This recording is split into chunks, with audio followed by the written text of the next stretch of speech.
A continuación, Charlando con Elizabeth.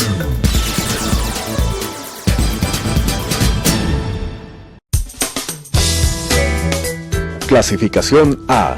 Apto para todo público.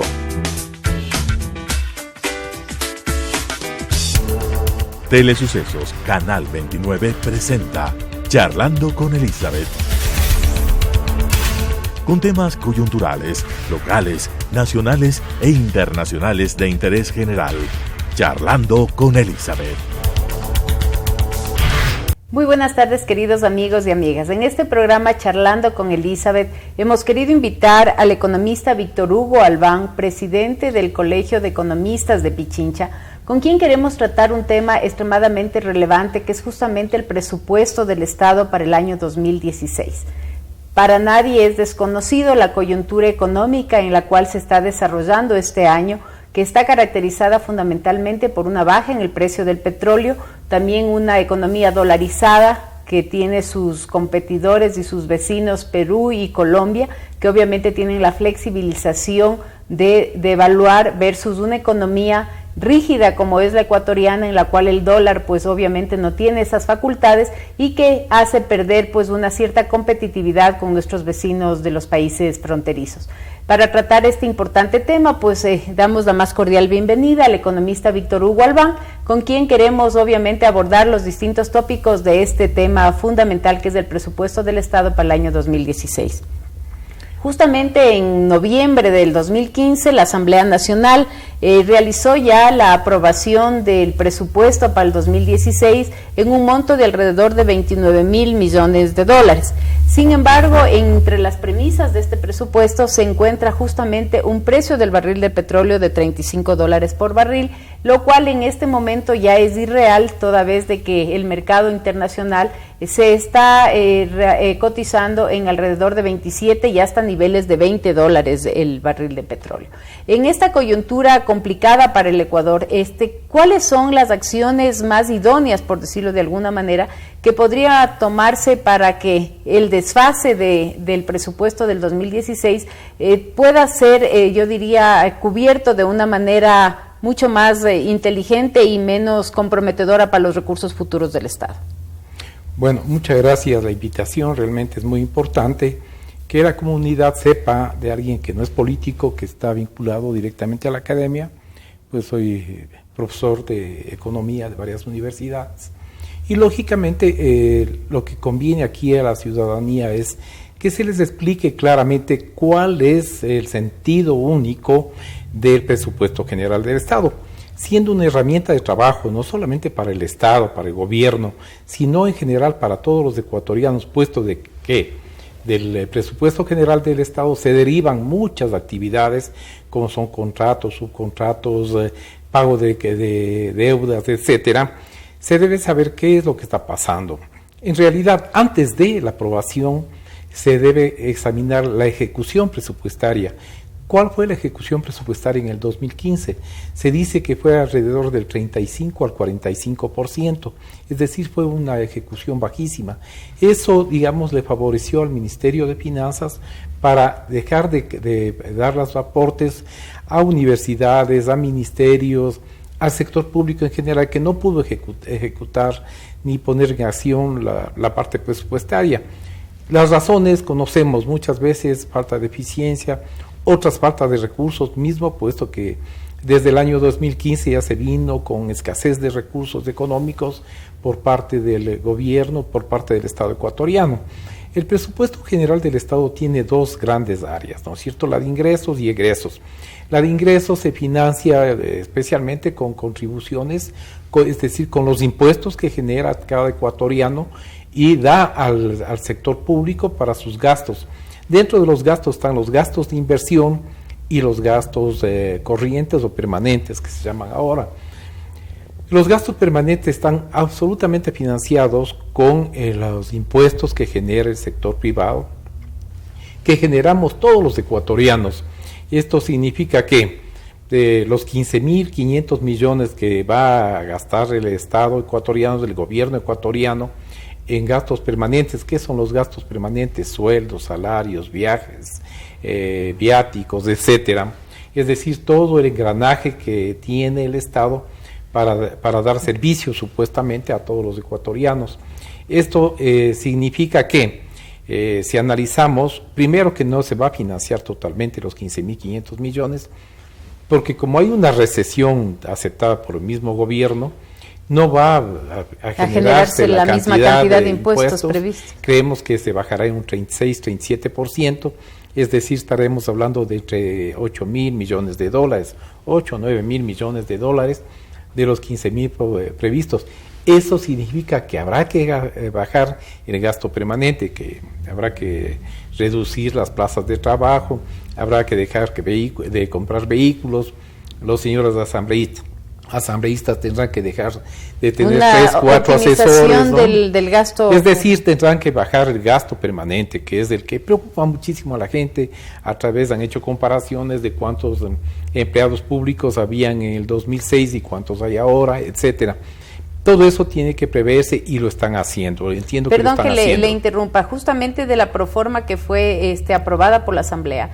Efectivamente, los ingresos por rubro de impuestos eran alrededor de 15.800 millones. Así es. Y los gastos por todo este tema de sueldos, salarios y este tipo de gastos eran como de 8.900. Aparentemente estaría cubierto, incluso preveyéndose esta reducción de los impuestos del 36% que usted hace referencia. Sí, pero también hay otro tipo de gastos permanentes que se venían adeudando del año 2015, incluyendo sueldos y salarios. Hay algunas empresas del Estado pues que todavía no se les honra con el 13º ni sueldos de diciembre. Entonces, se está haciendo los ajustes necesarios de acuerdo a las declaraciones del mismo ministro de Finanzas, economista Fausto Herrera, que realmente a veces hemos creído que hace milagros, ¿no? Porque está tapando un hueco y destapando otro. Bueno, es la función de él y creo que lo está haciendo bien.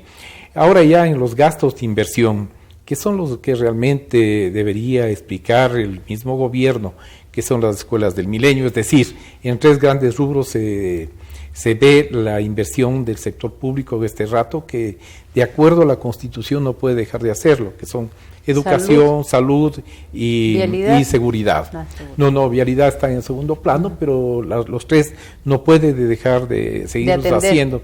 Y para ello, pues, puesto que ya se ha analizado y lo han dicho muchos analistas, y se ve todos los días en la prensa, pues, que realmente el precio del petróleo por cada barril estuvo previsto a 35 y realmente está en alrededor de $26 el precio. Ya nosotros tuvimos la última información al día lunes en la noche, ayer en la noche no se pudo tener en $26 el precio del barril de petróleo.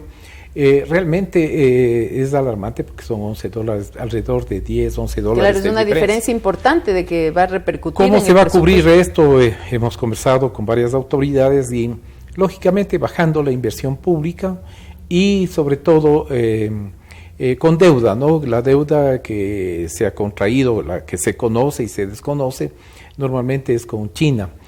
No se ha acercado a los organismos internacionales permanentes como son el BID, el BIRB, la CAD, etcétera, que son los que deben financiar en estos momentos al país, puesto que son con intereses blandos, con plazos más largos y son los que debería el país pensarlos y son los más llamados de rato, puesto que la deuda recientemente contraída con países como China, con bancos de desarrollo chinos, que son a corto plazo, van de 5 a 10 años. Que van a complicar los flujos. Van a complicar los flujos a corto plazo, claro. ¿No?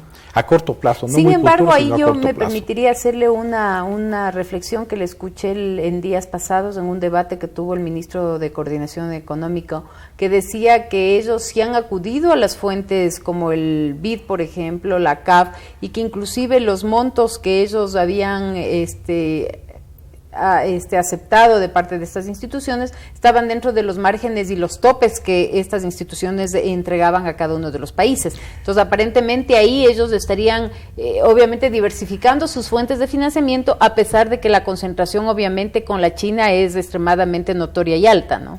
Mire, bueno, por experiencia, yo trabajé más de 27 años en el Banco Central y obviamente nosotros éramos contraparte del Fondo Monetario Internacional, que todos los años venía a hacer su evaluación económica al país. No son cupos, son realmente préstamos que da en un momento. Tal vez. No necesariamente, son puntuales en épocas normales, pero hay los famosos préstamos stand-by, los préstamos emergentes, que el país podría considerarlos. Yo lo escuché al economista Rivera, pues él aseguró, pero tal vez desconoce o no sé realmente, que de los préstamos stand-by, de los préstamos emergentes, que los bancos de desarrollo pues prestan para estos casos a los países que tienen problemas en balanza de pagos, que tienen problemas en financiamientos de presupuesto, etcétera, ¿no? Listo. Vamos a hacer un pequeño corte comercial y volvemos en un momento más con esta interesante conversación con el economista Víctor Hugo Albán sobre el presupuesto del Estado y sus fuentes de financiamiento. Charlando con Elizabeth.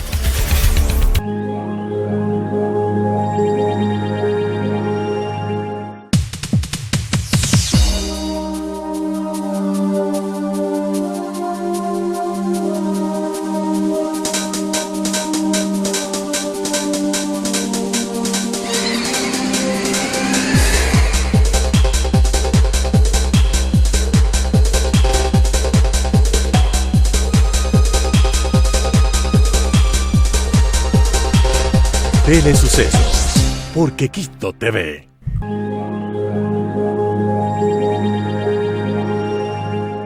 Charlando con Elizabeth.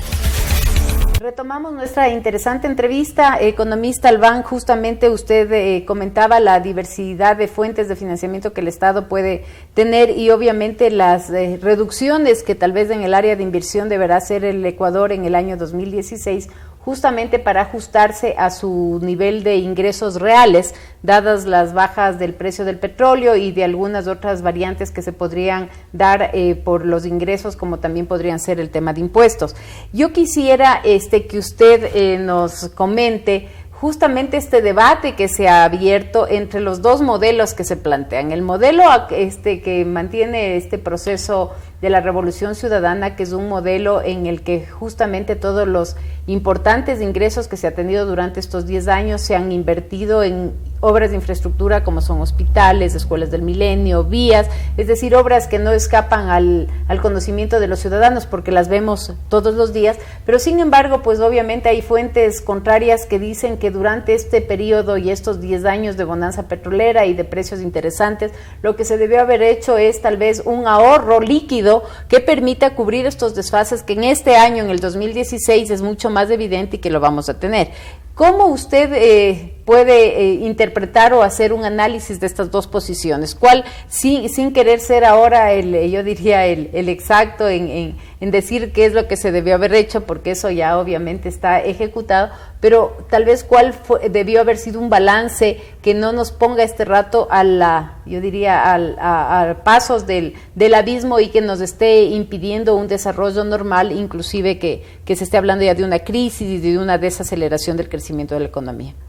Bueno, la economía es cambiante, ¿no? Eso usted como economista sabe, y obviamente pues no se puede sacar el recetario y poner cuál es, digamos, el remedio a la enfermedad, pero sí creemos nosotros que se ha hecho un análisis socioeconómico en el Colegio de Economistas y vemos que habían obras emergentes que tenía que hacer el país, un país que tenía muchísimas necesidades. En una época donde había un ingreso increíblemente inmenso de dinero, pues se hicieron obras de inversión que, digamos, para mucha gente les llama la atención. Para todos conocido cuánto dinero el Ecuador desperdició a través de las barcazas, famosas barcazas de generación eléctrica, ¿no? Y nosotros como economistas y más o menos nosotros como estudiantes sabíamos y renegábamos de cuánto dinero se fue, y no soy político ni quisiera criticar a quienes hicieron eso, la gente y la historia los está juzgando ya.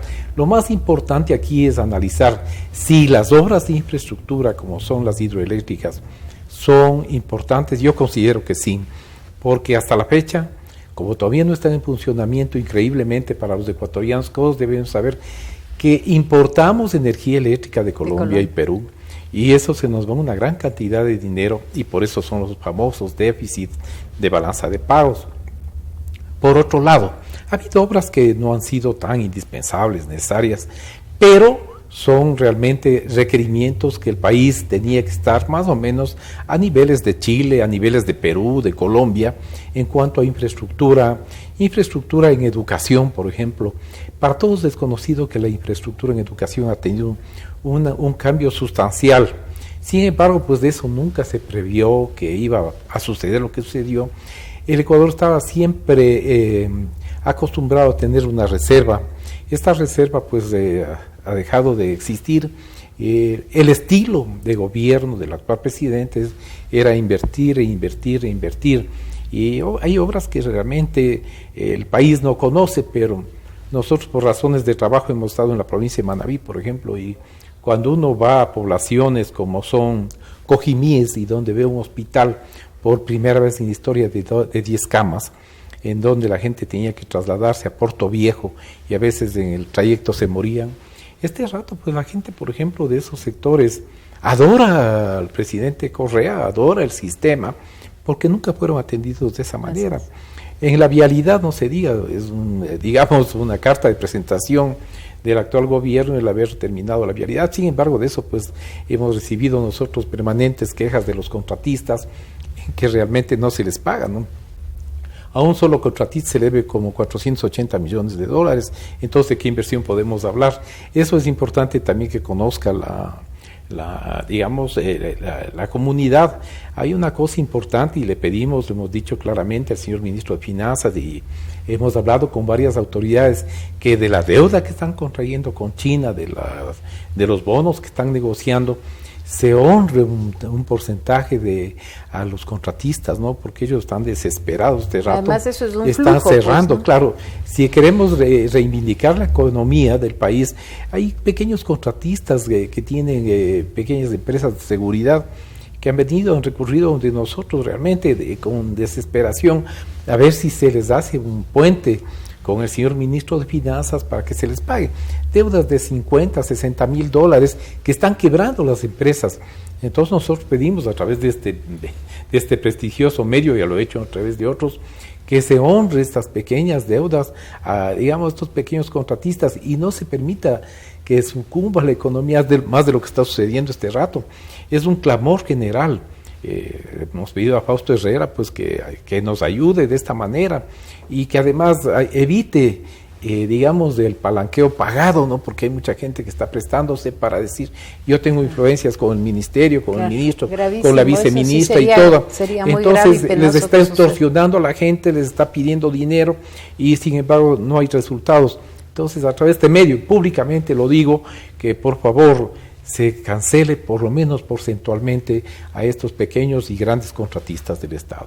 Ahora, en este momento del panorama que ya todos sabemos lo que está pasando, ¿cuáles serían las medidas más acertadas que podría hacer el gobierno nacional a fin de salir, yo diría, avanti con este tema? Usted ha hablado de un tema que es importantísimo, que es justamente la generación hidroeléctrica que tendrá nuestro país en los próximos meses y que eso va a representar no solamente dejar de pagar a Colombia, sino también un ingreso adicional por la posibilidad de exportar energía para otros países.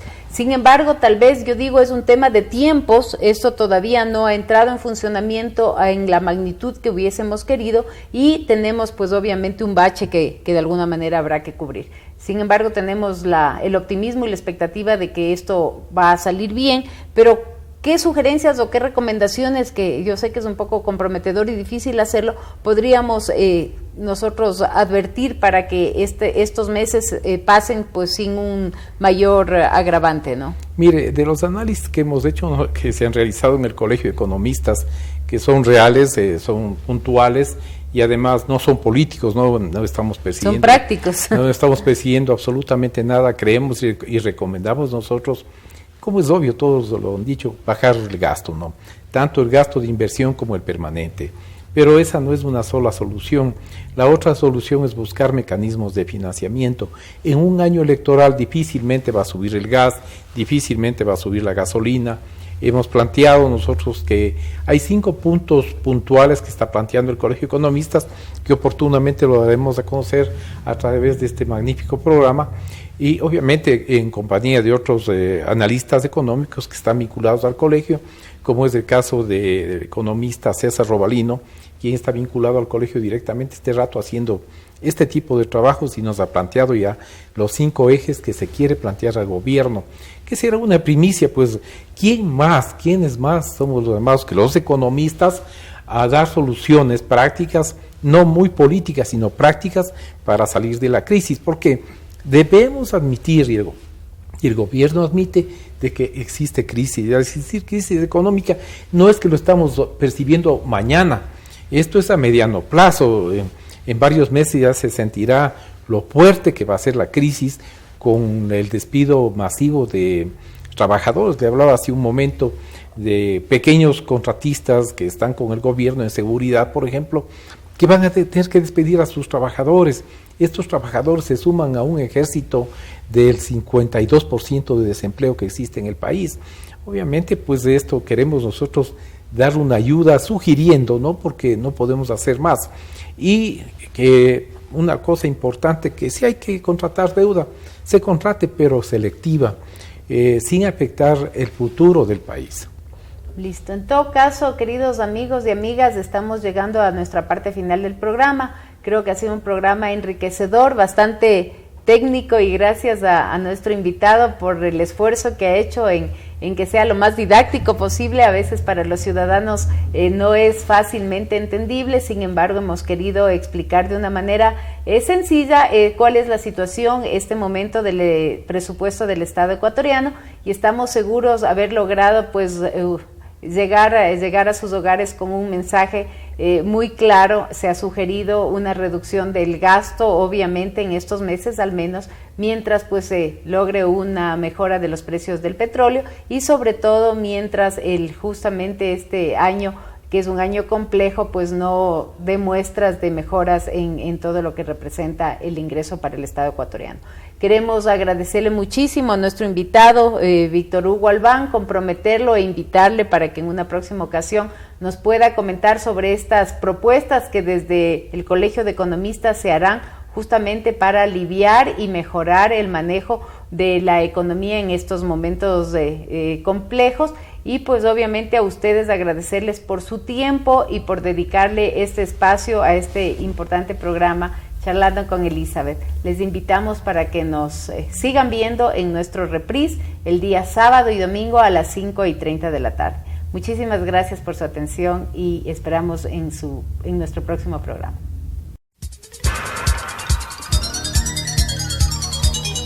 Las opiniones vertidas en este espacio por la producción y dirección del programa son de exclusiva responsabilidad de sus autores y de quienes intervienen en ellos.